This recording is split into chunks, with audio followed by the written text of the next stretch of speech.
I sat in the back corner of that Chicago federal courtroom on November 14th, 2024, watching Judge Richard Thornton's hands tremble as the bailiff removed his robe. That black robe he'd worn like armor for 38 years. The same robe he'd been wearing when he humiliated me, when he mocked my dead wife, when he fined me $500 for the crime of loving her too much. His face had gone completely white. The federal prosecutor was reading 18 counts of corruption, bribery, tax fraud, mail fraud, each one carrying up to 20 years in prison. The reporters in the gallery were already typing. The other judges who'd come to watch were looking away, embarrassed. His wife sat frozen in the front row, finally understanding what her husband really was. And me? I sat perfectly still, exactly where I'd planned to be for 3 years, waiting for this exact moment. He still didn't know I was there. He still didn't know I was the one who brought his entire world crashing down. But he was about to find out. Before I tell you exactly how I destroyed one of Chicago's most powerful judges, I need to know where you're watching from tonight. Drop your city in the comments, because this story stretches from Chicago to Washington, D.C., from courtrooms to congressional offices, and it proves something I learned the hard way. Never underestimate a man who has nothing left to lose. If you believe that corrupt judges should face the same justice they hand out to everyone else, hit that subscribe button right now. And if you've ever been crushed by someone in power who thought they were untouchable, this story is for you. You won't want to miss a single word of what happened next. My name is Michael Sterling. I'm 58 years old. For 32 years, I was a cardiac surgeon at Northwestern Memorial Hospital in Chicago. I've held beating hearts in my hands. I've made life-or-death decisions in seconds. I've worked 40-hour shifts without sleep, fought to save patients who were minutes from dying, and won more battles than I lost. I'm telling you this because you need to understand. I don't break easily. I've stood in operating rooms with alarms screaming and families praying and lives hanging by a thread, and my hands never shook. But on March 18th, 2022, in Judge Richard Thornton's courtroom, I shattered into 1,000 pieces. Her name was Catherine Marie Sterling. We met in medical school at the University of Chicago in 1989. I was an arrogant surgical resident who thought I knew everything. She was a pediatric intern who actually did know everything, and she wasn't afraid to call me out. We argued constantly those first few months, and she was right every single time. 30 years of marriage, 2 daughters, Emma and Sophie, a house in Lincoln Park with a garden Catherine loved, Sunday morning pancakes, stupid fights about the thermostat, inside jokes no one else understood, a beautiful, ordinary, perfect life. Until October 2021, when Catherine started feeling exhausted, not normal tired, bone-deep fatigue that sleep couldn't touch. By December, she had bruising, nosebleeds, night sweats. I knew before the blood work came back. Acute myeloid leukemia, aggressive, advanced. The oncologist gave us 18 months with treatment, maybe 6 without. Catherine looked at him and said, "Let's fight." So we fought. Chemotherapy that destroyed her. Bone marrow biopsies that left her screaming in pain. Hospital stays that stretched for weeks. Our daughters came home. We circled around Catherine like she was a sun, holding us in orbit. She lasted 4 months. On March 15th, 2022, at 3:47 a.m., Catherine died in our bedroom. I was holding her hand. Our daughters were there. It was peaceful, but peaceful doesn't mean it didn't tear a hole in reality that will never heal. March 17th, St. James Cathedral. Cold, gray Chicago day with wind cutting off Lake Michigan. The church was packed. Catherine had saved so many children as a pediatrician. Emma gave a eulogy that destroyed everyone. Sophie read Catherine's favorite poem. I sat in the front pew feeling nothing, because the grief was so massive it went beyond sensation. We buried her at Rosehill Cemetery under an old oak tree. I stood watching them lower her casket and thought, this can't be real. I'll wake up. She'll be making coffee and complaining about the news, and everything will be normal. But I didn't wake up. Everyone came to our house afterward. Food, people, noise. By 9 p.m., I'd sent everyone away, including Emma and Sophie. I told them I needed to be alone. I sat in our empty house, drowning in silence. At 2 a.m., I couldn't breathe. I couldn't be in our bedroom. Her glasses on the nightstand, her robe on the door, her slippers by the bed. I got in my car and drove. No destination. Just drove through empty Chicago streets, past the restaurant where I proposed, past the hospital where our daughters were born, past the park where we walked on Sundays. Then I drove to Rose Hill Cemetery. The gates were locked at 3:30 a.m., but I could see her grave from the street. Fresh earth, flowers. I parked outside the gates, turned off the engine, and I talked to her. I told her I didn't know how to exist without her. I told her I was terrified. I told her I was sorry for every stupid argument, every impatient word, every moment I took her for granted. I told her I loved her.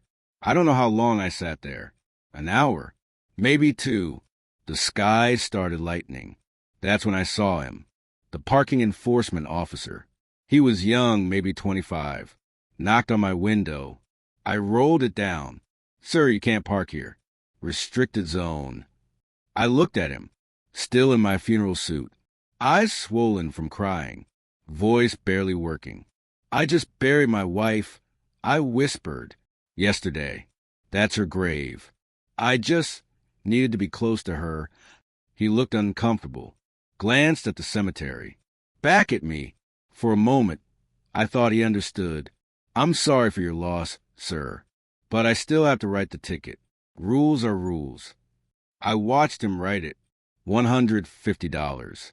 Issued at 5:43 a.m., March 18th. Less than 48 hours after burying my wife. He handed it through the window and walked away. I sat there holding that piece of paper, and something inside me cracked. 2 weeks later, notice to appear in court. March 31st, 9 a.m., Judge Richard Thornton presiding. I could have paid online. $150 wouldn't break me, but something in me rebelled. Some part of me thought if I just explained, if I showed up and told the truth, surely someone would understand. I still believed the system worked. On March 31st, I drove to Cook County Municipal Courthouse, found the courtroom, fluorescent lights, worn benches, about 30 people waiting. I sat in back and waited, meeting the judge. At 9:15, Judge Richard Thornton walked in, 63 years old, silver hair perfectly styled, expensive suit under his black robe, the bearing of a man who'd held power so long he'd forgotten what powerlessness felt like. He called cases efficiently. Assembly line justice, parking disputes, traffic violations, minor infractions, 30 seconds of listening, ruling, next case. When people tried explaining circumstances, he'd cut them off. "I've heard it all before. Pay the fine or contest it. Next." He seemed bored, irritated, like these people were inconveniences. At 10:30, my name was called. I stood before his bench. Thornton didn't look up. "Mr. Sterling, cited for parking in a restricted zone March 18th at 5:43 a.m. How do you plead?" "Your Honor, if I could explain." "Guilty or not guilty?" "Not guilty, but I need to explain." "Go ahead." He leaned back, already looking like he'd rather be anywhere else. I took a breath. "Your Honor, I buried my wife 2 days before the citation. March 17th. She died of leukemia. 30 years of marriage." His expression didn't change. If anything, more annoyed. The night after the funeral, I couldn't sleep. I drove to the cemetery, parked outside because the gates were locked. I was sitting in my car, grieving, when the officer wrote the ticket. Silence. Then Thornton said, "Mr. Sterling, I'm sorry for your loss. But grief doesn't exempt you from parking regulations." Like a slap across my face. "Your Honor," I wasn't thinking clearly. I just buried my wife. I wasn't hurting anyone. You were parked illegally, he interrupted. The law is clear. Whether you were grieving is irrelevant to whether you violated the ordinance. But surely there's discretion. There is, and I'm exercising it. The fine is $150. Pay the clerk or set up a payment plan. I stared. You're not going to dismiss it? He sighed, audibly, like I was being unreasonable. Mr. Sterling, if I dismissed every ticket from someone with a sad story, I'd never collect any fines. You're not special. Your situation, while unfortunate, doesn't make you exempt from the rules everyone else has to follow. The way he said it, you're not special, while unfortunate. Like Catherine's death was a minor inconvenience I was using to manipulate him. Your Honor, with respect, I think you're being unnecessarily cruel. Wrong thing to say. His eyes went ice cold. Mr. Sterling, watch your tone. You're in my courtroom. You parked illegally. You were cited. The fine stands. He paused. Something dark entered his voice. Actually, since you seem to think rules shouldn't apply to you and you've been argumentative, I'm increasing the fine to $500 for contempt. Maybe that will remind you that parking regulations exist for everyone, regardless of their personal circumstances. The courtroom gasped. $500. For parking outside my wife's grave while grieving her. Anything else, Mr. Sterling? Almost daring me. I looked at him, really looked, and I saw it. He was enjoying this. He liked wielding power. He liked putting me in my place. No, Your Honor, I said quietly. Good. Pay on your way out. Next case. I walked out feeling something new. Not just anger. Not just humiliation. Pure, cold hatred. I paid the $500. Walked to my car. Sat in the parking garage. Emma called. Dad, how'd it go? I couldn't speak. Couldn't form words. Dad? What happened? I told her everything. The judge's coldness. The increased fine. Being mocked for grieving. Long silence. Then Emma, in a voice I'd never heard. What's his name? Judge Richard Thornton. I'm filing a complaint. That's judicial misconduct. Don't, I said, surprise myself. Not yet. Because something was forming in my mind. Something patient and surgical and cold. If Thornton thought he could humiliate me without consequences, he was wrong. I'd spent 32 years as a surgeon.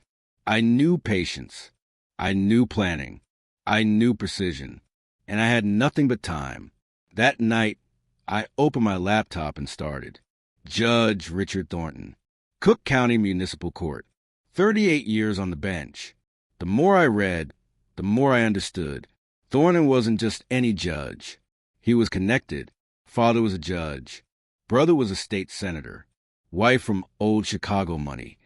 The kind with buildings named after them. Harvard Law. Federal clerkship. White shoe law firm. Appointed to the bench in 1984 at age 35. Youngest municipal judge in Chicago history. The newspapers loved him. The judge who doesn't play favorites. Cook County's no-nonsense enforcer. Reading those articles made me sick. They painted him as a hero, but I kept digging. Because everyone has secrets. Everyone has weaknesses. I started requesting public records. Court transcripts. Financial disclosures. FOIA requests for everything. I joined online legal forums. Found groups of people who'd appeared before Thornton. And I started seeing patterns. Thornton wasn't just harsh. He was selectively harsh. Poor people, people of color, people who looked like they couldn't afford lawyers, maximum fines, no mercy, contempt charges for anyone who questioned him. Well-dressed people, people with lawyers from good firms, people with the right last names, reduced fines, dismissed charges, second chances. I found transcript after transcript. Black single mother, kid sick, rushed to ER, parked illegally. For $100 fine, no exceptions. White attorney. Lost track of time at business lunch. Overstayed meter. Ticket dismissed with a smile. Textbook discrimination. And it had been happening for decades. I found Marcus Thompson, a civil rights lawyer who'd filed a complaint against Thornton 10 years ago. Racial bias. The complaint went nowhere. I called Marcus. Judge Thornton? That bastard cost my client her job. So many parking tickets. Wouldn't dismiss any even with legitimate excuses. Couldn't pay, license suspended, couldn't drive to work, lost her job. I told him my story. Long silence. Then, you going after him? I'm looking. If you are, you'll need help. That man is protected by every institution in this city. He's untouchable. Everyone's touchable, I said. You just have to find the right pressure point. I spent 3 months researching. Barely slept, barely ate. Emma and Sophie thought I was having a breakdown. Maybe I was, but it was productive. I found 6 other people with experiences like mine. Different circumstances, same pattern. Vulnerability met with cruelty. A veteran with PTSD. Parked during panic attack. Thornton mocked him. Question of his service was even real. $750 fine. Elderly woman with dementia. Kept getting lost. Parking illegally. Thornton refused to consider medical condition. Suspended her license. Every story made me angrier, but I kept the anger cold. Controlled. I needed more than cruelty stories. I needed something concrete. That's when I looked at money. Judges' financial disclosures are public. I got Thornton's for 20 years. Mostly expected. Judicial salary, wife's family money investments. But there were anomalies. Consulting fees from a law firm that frequently appeared in his court. $50,000 yearly for advisory services. Gifts from litigants. Expensive gifts. Trip to Scotland. $15,000. Paid by a real estate developer who'd had 3 cases before Thornton that year, all decided in the developer's favor. Technically legal. Barely. Right up to the line. Sometimes over. But always with plausible deniability. This was Chicago. This was how it worked. But if I could show a pattern of favors and benefits and cases decided in exchange for gifts, I hired a forensic accountant. Used an LLC I created. Didn't want this traced back yet. Deborah Keene, former FBI. If there was dirty money, she'd find it. 6 weeks later, Deborah came to my house with a 3-inch file. You were right. He's dirty. She laid it out. Consulting fees weren't for real work. They were payoffs. The law firm was funneling money for favorable rulings. She'd cross-reference payment dates with court calendars. The correlation was damning. The gifts were worse. Thornton had failed to properly disclose at least a dozen expensive gifts over a decade. Vacations, golf memberships, even a $30,000 loan from a developer. Never repaid, never reported. Ethics violations, tax fraud, possibly bribery. Deborah said, "What do you want to do?" I looked at the file. Everything I needed to destroy Richard Thornton. I want to make sure it sticks. I don't want his connections to save him. Then you need a prosecutor who won't be intimidated. I know someone. Rachel Ortiz, Assistant U.S. Attorney, Northern District of Illinois. Fearless. She'd gone after corrupt aldermen, dirty cops, even a congressman. We met at a coffee shop in Wicker Park. I brought Deborah's file. Rachel spent an hour reviewing it, asking questions, taking notes. This is good, really good. But why are you bringing this to me? What's your angle? I told her. Catherine, the cemetery, Thornton's courtroom. Rachel's expression hardened. He did that to you? He's done it to a lot of people. I'm just the one with resources to fight back. Rachel closed the file. I can't promise anything. Judges are hard to prosecute. The system protects its own. But if this is solid, I can open an investigation. That's all I'm asking. One more question. What do you want? I thought about Catherine, about being humiliated for grieving. I want him to know what powerlessness feels like. To stand before someone with power and beg for mercy and be denied. I want him to feel exactly what he made me feel. Rachel nodded slowly. Let's get to work. 14 months. Rachel's team subpoenaed bank records, tax returns, emails, interviewed law firm partners, spoke to litigants who'd given Thornton gifts. They built the case piece by piece. I helped where I could, provided contacts, found more victims, stayed invisible. During those months, I went to therapy. Emma and Sophie insisted, worried about my obsession. My therapist asked, when this is over, when you get what you want, what then? Then I can move on. Or maybe you're avoiding moving on by chasing revenge. I didn't have an answer. October 12th, 2024. 2 years and 7 months after that courtroom humiliation, a federal grand jury handed down an indictment. 18 counts. Bribery, tax evasion, mail fraud, wire fraud, honest services fraud. Rachel called me. It's happening. Tomorrow morning. They're arresting him at home, then bringing him to federal court. It'll be public. It'll be everywhere. Thank you. Michael, prepare yourself. This will get ugly.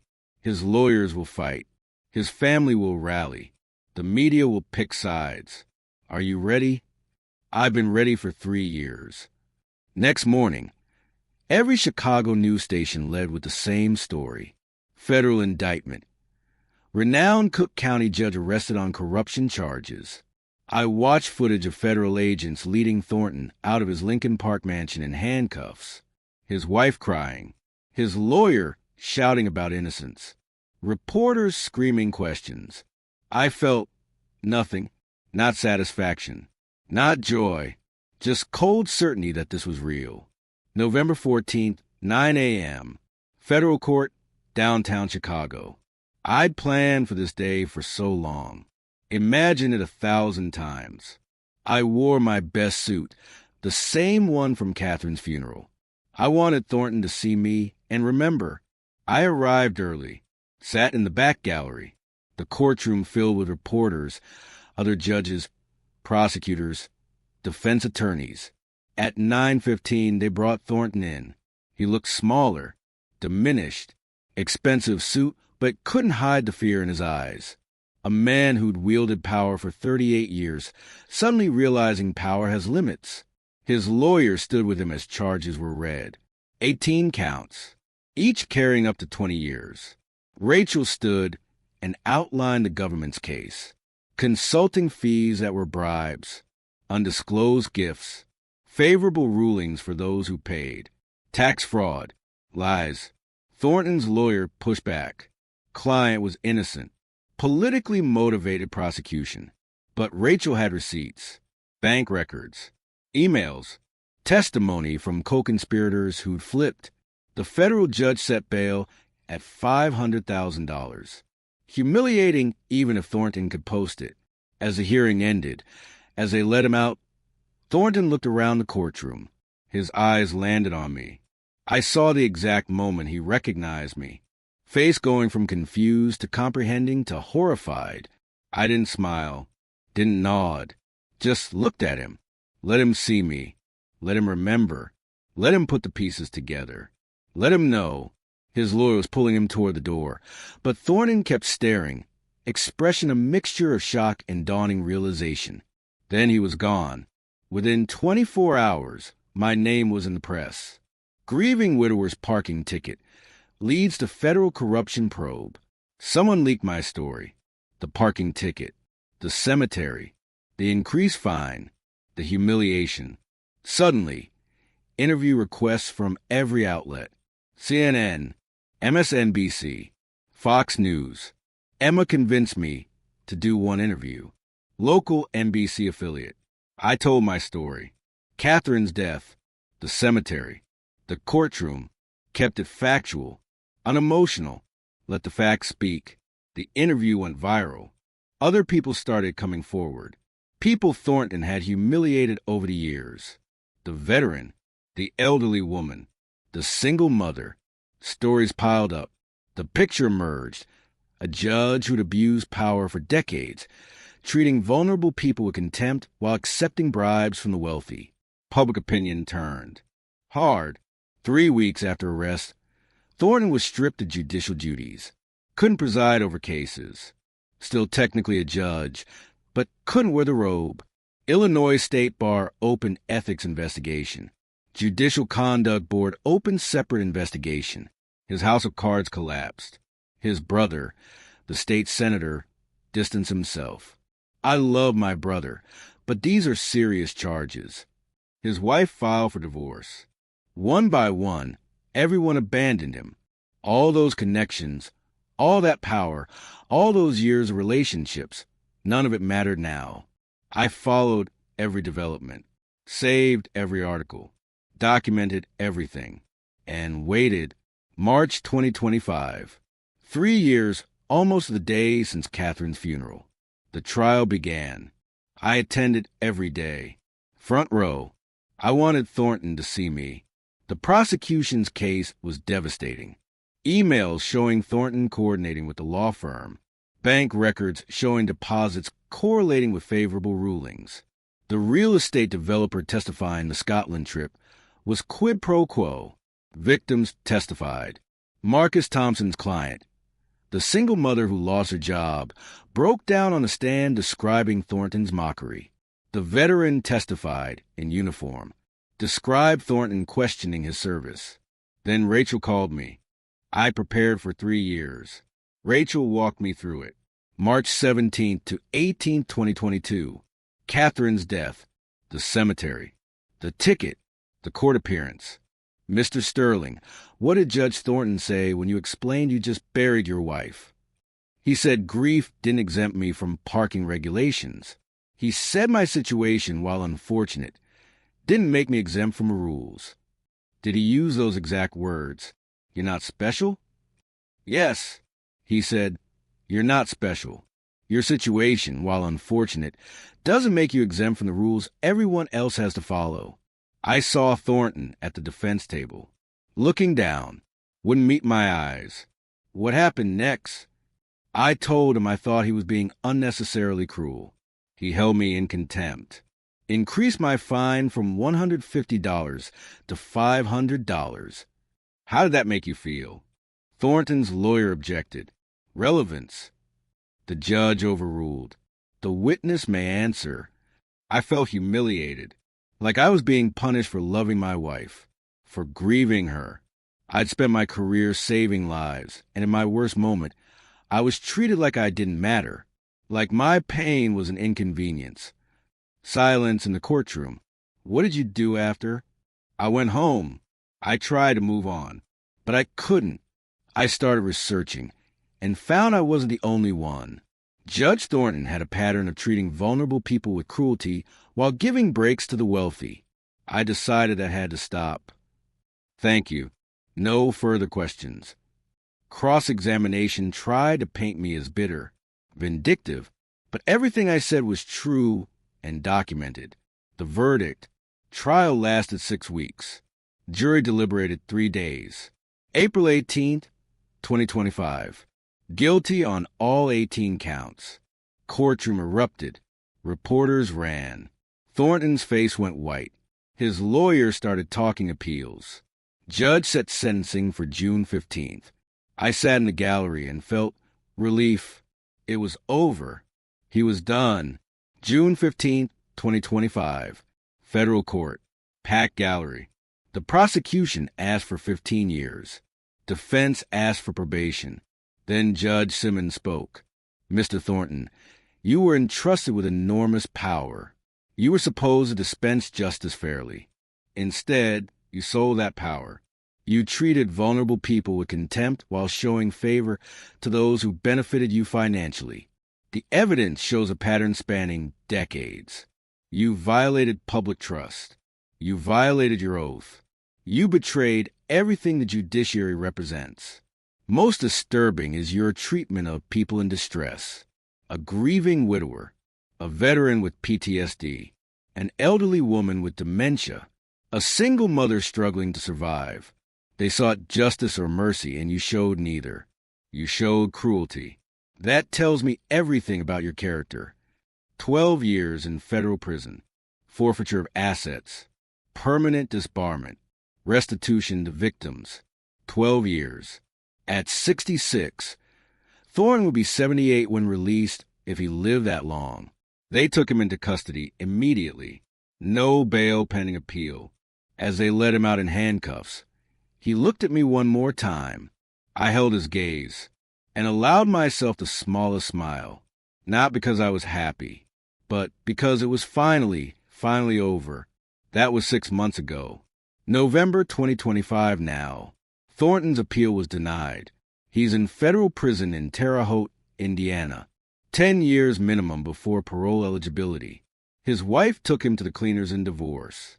Got the house, most assets. She moved to Florida to escape the scandal. His brother, the state senator, lost re-election. Being related to a corrupt judge isn't great for politics. The Illinois State Bar created new ethics rules. Mandatory financial disclosure. Stricter oversight. They call them the Thornton Reforms. And me? I'm doing okay. I rejoined a grief support group. Started volunteering at a legal aid clinic. Helping low-income people navigate the court system. Making sure they don't get steamrolled like I almost was. Emma and Sophie checking constantly. Relieved this is over. Relieved I can finally move forward. I visit Catherine's grave every Sunday. Bring fresh flowers. Tell her about my week. About Thornton. About justice finally being served. I think she'd be proud. Not of the revenge. Catherine wasn't vengeful. But of standing up to a bully. Of fighting for people who couldn't fight for themselves. My therapist asked recently, "Do you feel like you got closure?" Not closure, I said, but justice. And maybe that's enough. Last month, I got a letter from Terre Haute Federal Prison, from Richard Thornton. I almost threw it away, but curiosity won. 2 handwritten pages. Shaky writing. Mr. Sterling, I know you have no reason to read this or believe anything I say, but I need to tell you I'm sorry. I was wrong. What I did to you was cruel and inexcusable. You were grieving your wife, and I treated you with contempt. I've had time to think here, and I'm ashamed. I'm ashamed of a lot of things. The corruption, the bribes, how I treated so many people. I told myself I was just enforcing the law, being tough.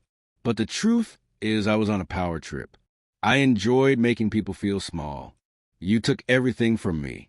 My career, my freedom, my reputation, my family. And you know what? I deserved it. I'm not asking for forgiveness. I don't deserve that. I just want you to know I understand now. I understand what I did. And if I could take it back, I would. I hope you're finding peace. I hope your wife is proud of you. Richard Thornton. I read it 3 times. Then put it in a drawer with Catherine's things. I don't know if he means it. I don't know if prison changes people, or if he's just feeling sorry for himself. But I don't care anymore. His apology doesn't change anything. Doesn't bring Catherine back. Doesn't undo the harm. What matters is he can't hurt anyone else. That the system he corrupted is being reformed. That other judges might think twice before treating people with cruelty. That's the real victory. Not revenge. Reform. 3 years of investigation. A federal trial. Countless hours bring down one corrupt judge. What did I learn? The system can work. Not easily. Not quickly. But it can work if you're willing to fight. Power without accountability becomes tyranny. And tyranny eventually collapses. Grief can be a powerful motivator. Not healthy, maybe, but sometimes the things that break us give us strength to fight battles we never otherwise fight. Catherine used to tell me when I get frustrated at the hospital, "Mike, you can't control the whole system, but you can control what you do in your corner. Be the person who makes it better, not worse." I tried. In my own messy, vengeful, not entirely healthy way, I tried to make the system better. Judge Richard Thornton is in prison. New ethics rules are enforced. Judges are held to higher standards. And somewhere, maybe some other grieving person won't be humiliated in a courtroom for the crime of loving someone they lost. If that's all that comes from this, it was worth it. So here's my question for you. What would you have done? If you've been humiliated in your darkest hour by someone who was supposed to dispense justice, would you have fought back or walked away? Drop your answer in the comments. I genuinely want to know. And if this story resonated with you, if you believe power without accountability is dangerous, hit that like button. Subscribe so you don't miss other stories about people who refuse to be victims, who fought back against bullies and authority. Share this with someone who needs to hear it. Someone who's been wronged by the system. Someone who thinks change is impossible. Because change is possible. It's just not easy. I'm Michael Sterling. Thank you for listening to my story. Take care of each other. Stand up for what's right. And remember, everyone, no matter how powerful, is accountable eventually. See you in the next one.